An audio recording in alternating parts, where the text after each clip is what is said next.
That was a very exciting and memorable experience for the entire family na nung bata pa po ako, sumasama po kami lahat na magkakapatid. Okay? So, and he's also the former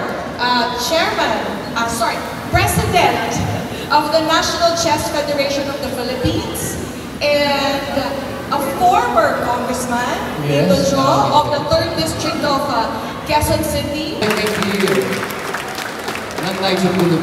Yes. Former Congressman, Attorney Matt Defensor. Isa pa pong palakpakan. Salamat po. Responsible citizens of our country. And of course, I would like to say that today, may I take the honor of introducing to you former Congressman Butch Michay, my contemporary in the House of Representatives. A person who has made his part as a leader of this country. Siya po ang presidente ngayon ng National Chess Federation of the Philippines, and during our stay in Congress was the head of the Congressional Group for the Commission on Appointments, a very powerful congressman who volunteered and has been helping National Chess and has produced during his term 5 Filipino Grandmasters, if I'm not mistaken. Ladies and gentlemen, Congressman Butch Michay.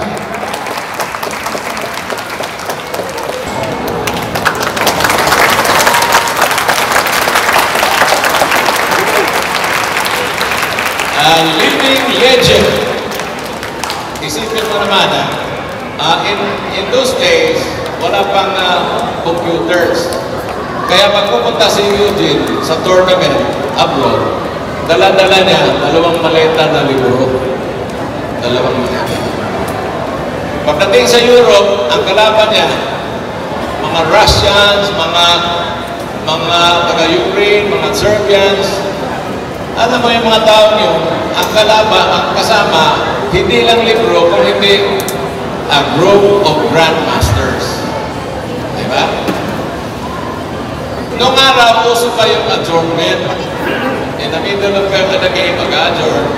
And then, pag-adjourn, siyempre yung mga kalaban ni Eugene, like for example, pag-Russian ka, ang kasama ng mga Russian noon ay siguro mga 10 grandmasters na pag-aaralan mo kung anong sunod na move. Si Eugene, walang kasamang grandmaster. Dahil nag-iisang grandmaster yan ng Pilipinas. Dinadaan na lang ni Eugene sa dasal. Eh, minsan effective yung dasal, nanalo naman si Eugene. Pag-resume. Diba? But that was how they became. Up to now, ganun pa rin yung predicament natin. Ang Russia, pag pumunta sa Chess Olympiad, isang buong floor ang i-hire ng Russia. May psychiatrist pa na kasama, may mga grandmasters na kasama. Ganon ang suporta nila doon kasi the former Senator of the Philippines, Honorable Gringo Honasan, for his special inspirational message. Palakpakan po natin.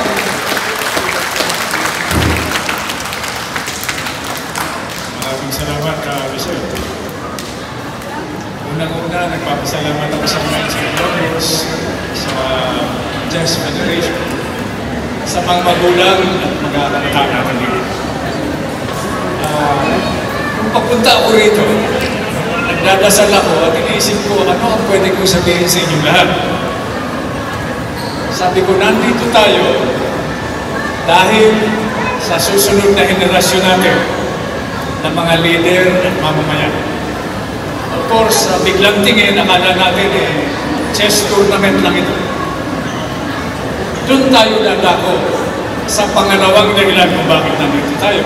At bakit nandito? Nandito kasi yung mga idol ko. sina Senior Knight, Matt Defensor, palakpakan po natin. Dekada na nakakaraan. Nung una kami magkita, sabi niya sa akin, Kernel pa ako nun.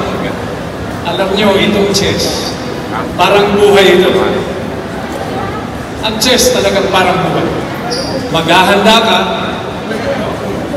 ang magdadrive sa iyo para maglarong mabuti ay yung pagmamahal mo sa Diyos, sa bayan, sa pamilya, at yung pagmamahal mo sa kinabukasan ng ating mga anak.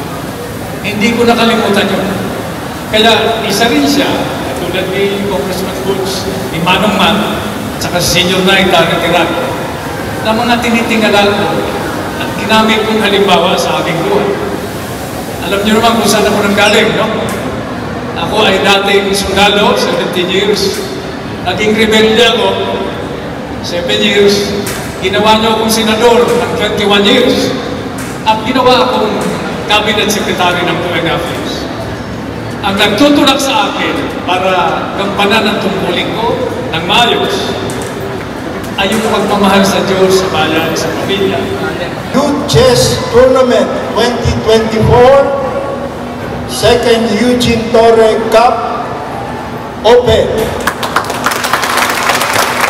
Thank you. Mabuhay ang Philippine Chess. Mabuhay ang Knights of Columbus. Mabuhay ang National Chess Federation of the Philippines. Mabuhay! Mabuhay!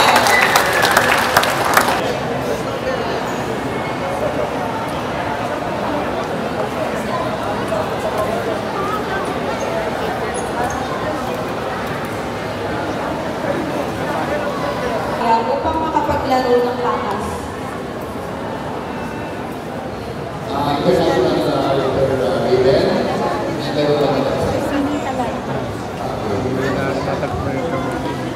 So ang ating pong blitz will start after the ceremonial rules. Tatapusin po natin yan mga 2 to 3 o'clock. Hanggang Rosan po yan. Then followed by the rapid events. We'll start at 4 hanggang 6 hanggang 8 po tayo nito. Pero hindi natin pa po.